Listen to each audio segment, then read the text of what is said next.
last of the 4 o'clock games, the Cowboys at the Packers. I think this is going to be an interesting one because the Packers have owned the Cowboys for years. And Derek, you were talking about the track record with the Cardinals and the Rams. The Packers have had the Cowboys number for a while. And Zeke's still not healthy. You don't know how that's going to be the matchup you want to think to expose this Packers run defense. Now, Tony Pollard did a nice job, but I do think as well, Jair Alexander shutting down CeeDee Lamb or containing him is going to make a big difference in this too, because the Cowboys' second and third receiving depth still has not been great yet. When RJ Ochoa was on the show with us a couple months ago, he was alluding to that. They really didn't fix that. And Aaron Rodgers, can he be this bad? I can't really see it again. So I think you're going to get one of those just random heartbreakers. He's not going to play great, but he's going to have some crazy throw that the Cowboy fans are going to be scarred again. I'm going to take the Packers on the upset, 23-21.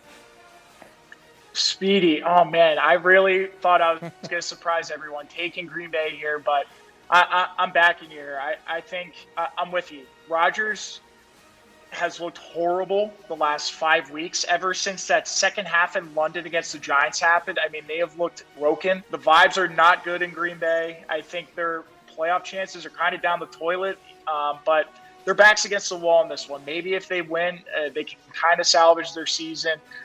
It's not looking good on paper. I mean, Rashawn Gary out for the season.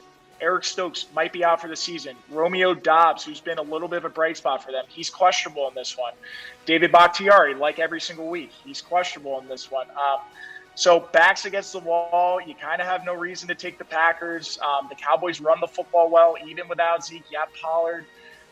I'm just going to go with Green Bay off my gut. I mean, Rodgers has never played more than a field goal as an underdog at Lambeau Field. He's a 5-point underdog right now. I mean, are you kidding me? I know the feeling around the Cowboys is really good. They're kind of a fringe contender right now, but this just feels like the perfect time where people buy into Dallas and they just lose while everyone's high on them. So I'm going to take Green Bay in a low-scoring affair. Give me Green Bay 20-17. Everybody knows I love Green Bay. Everybody knows I love Aaron Rodgers because of what he does, and I think he's the best quarterback still in the NFL. He just has nobody to throw to. But I'm sorry. There is no way that offensive line is going to be able to stop Micah Parsons and anybody coming up the middle. The way this team plays defense, as good as Aaron Rodgers is, and he could probably still keep this team in this game, I just think the Cowboys' defense is that much better than every part of the Green Bay Packers. I don't care if Dak makes 3 mistakes. This defense is going to be able to keep them in the game. And by the way, the Cowboys' offensive line has played very well the last 2 weeks. I think this is another Cowboys win. I think the Cowboys win. I really do. I just think Micah Parsons is Defensive Player of the Year.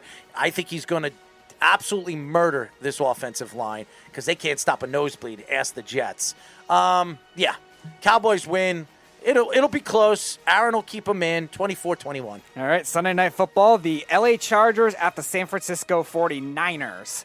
Well, normally I pick the Chargers to lose close games, but this one I think is just an absolute blowout. I think the 49ers just match up too well against the Chargers. Austin Eckler, who's been running very well recently, I think he's going to run into a buzzsaw with this front seven. This is a power team. The Chargers are more of a smaller, finesse-built offensive line. Healthy Deebo Samuel. And I think that's going to help contain him. And they could game plan for him now more with the receivers back as well, or the receivers hurt.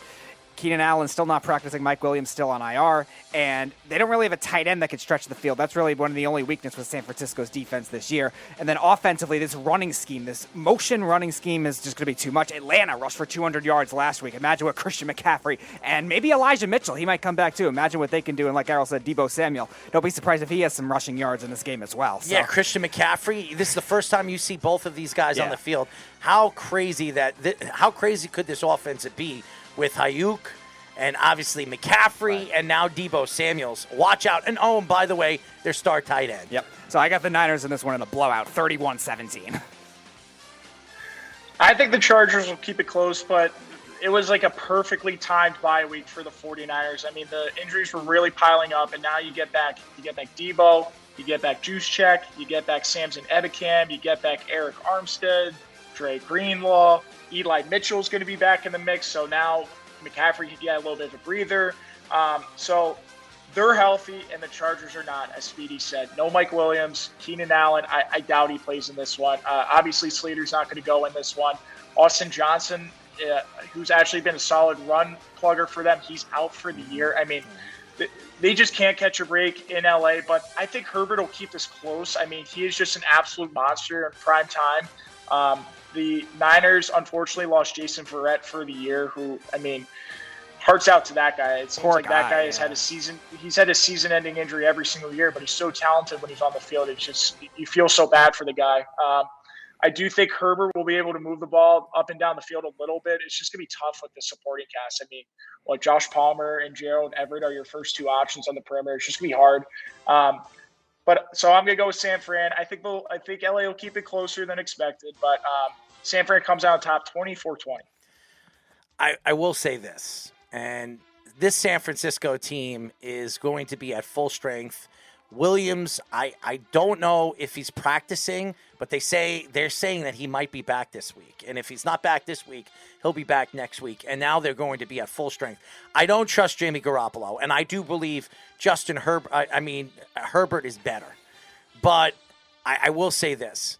Herbert has not looked good this year. He's not been the same quarterback that we have been talking about from last year, and obviously what we said he was going to be. And by the way, either is Joe Burrow. So I don't know what's going on with these two young quarterbacks, but they haven't had a good season, and that's why the AFC is so open.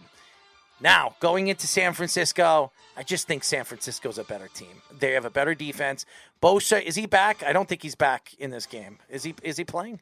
Not sure yet. He's been limited in certain games, or certain practices this week. But yeah, when he's on the field, it doesn't matter. 8.5 sacks he has. So yeah, it doesn't matter if he plays or he doesn't. They're going to be able to get to Herbert. This offensive line has not looked good since Slater has been out for the season.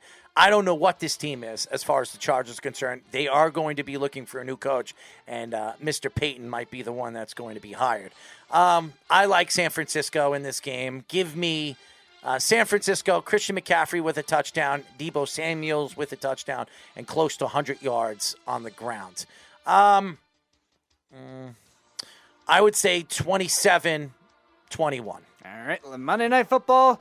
Derek's Philadelphia Eagles trying to stay undefeated, hosting the Washington Commanders, and I do think they will do so because they can stop the run. And you saw Washington's offense last week when Antonio Gibson was kind of contained. Yeah, they had a good third quarter against the Vikings. Beyond that, the Vikings were practically giving them penalty yards. It wasn't really like they were moving that much down the field.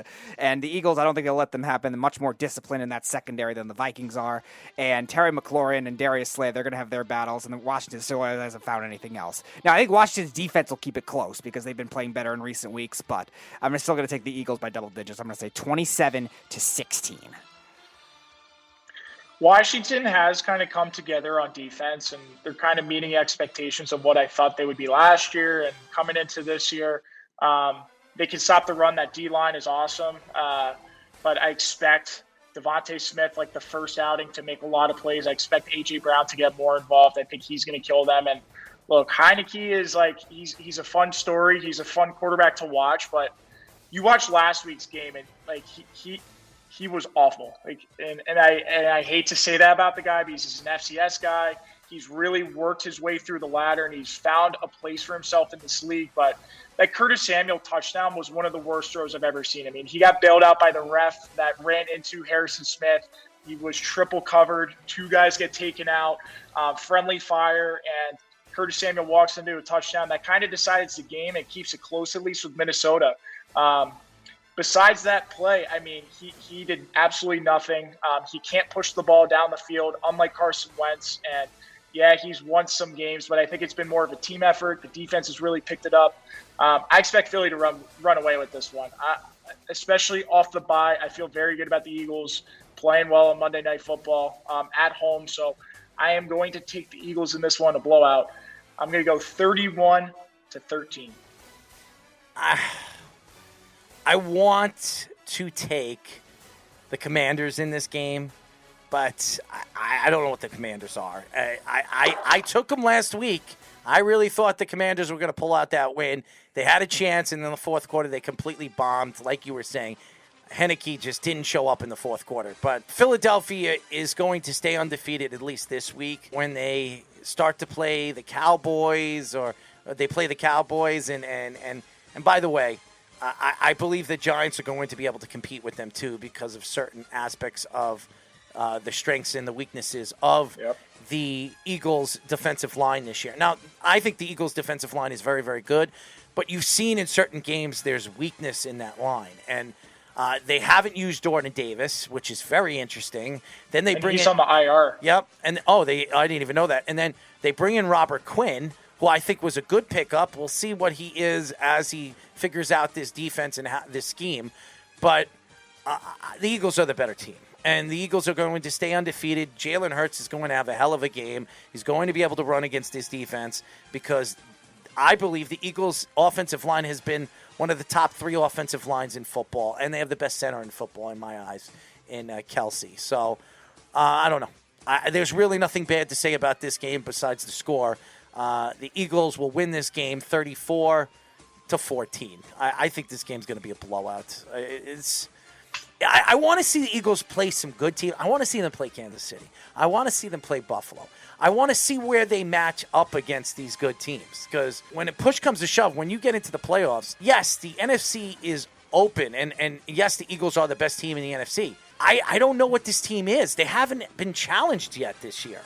And you want to see them challenged. You don't want to go into the playoffs undefeated either. No. You do not want to do that. So I don't think they're going to be undefeated. I think they're going to lose against the divisional. They're going to lose a couple of divisional games, and I think the Cowboys can compete with them because of that defense. It's going to be very interesting with this Eagles team in the second half. I think there are a couple of games that really stand out. I mean, you're an Eagles fan. Do you believe that this Eagles team is as good as their record shows, or do you think there is some forms of discussion with some of your Eagle friends that this team is a lot maybe overrated?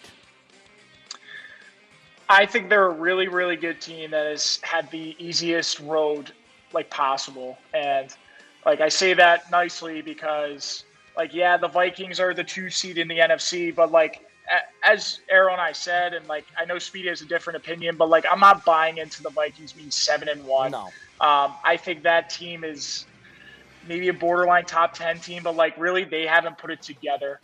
They played Dallas when they had Cooper Rush, so tough to judge that one.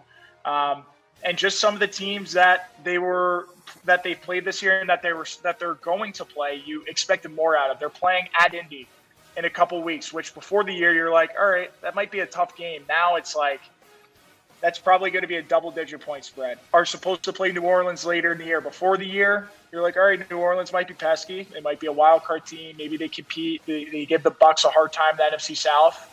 I mean, they're 3-6, and it looks like everything's falling apart in New Orleans, just stuff like that. So I do think they'll be tested. They got the Giants twice.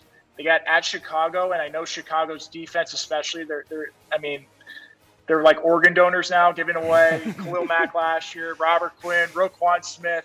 But the offense is a tough matchup. I mean, Justin Fields, how good he is as a runner, Khalil Herbert and David Montgomery. That offensive line has been pretty solid in the run game. And if Jordan Davis isn't back for that game, I think that's kind of a tough matchup for him.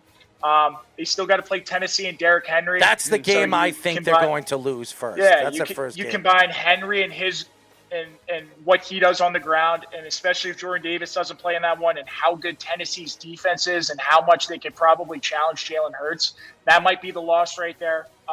So I think they'll be challenged in the second half. I mean, the second time they play Dallas wouldn't surprise me at all if Dallas kind of whips them up. I mean, to be honest with you, as an Eagles fan, I kind of hope they lose and maybe lose to a bad team, humble them up a little bit before the postseason. I don't think that's the worst thing in the world, but I wouldn't call them overrated. I do think they're probably the most complete team in football. You can have your reservations and your questions about Hurts, but take away the QB position. I think that is probably the best roster in football. Maybe the Bills challenge them, but I don't trust the Bills O-line. I mean, Josh Allen really covers up he masks up a lot of weaknesses on that offensive line. I don't think that ground game is very imposing. I mean, Josh Allen does most of it, right? So I don't think they're overrated. I think they're going to be a tough out for any team in the playoff, but I'm with you, Errol. Are they going to be battle tested? Yeah,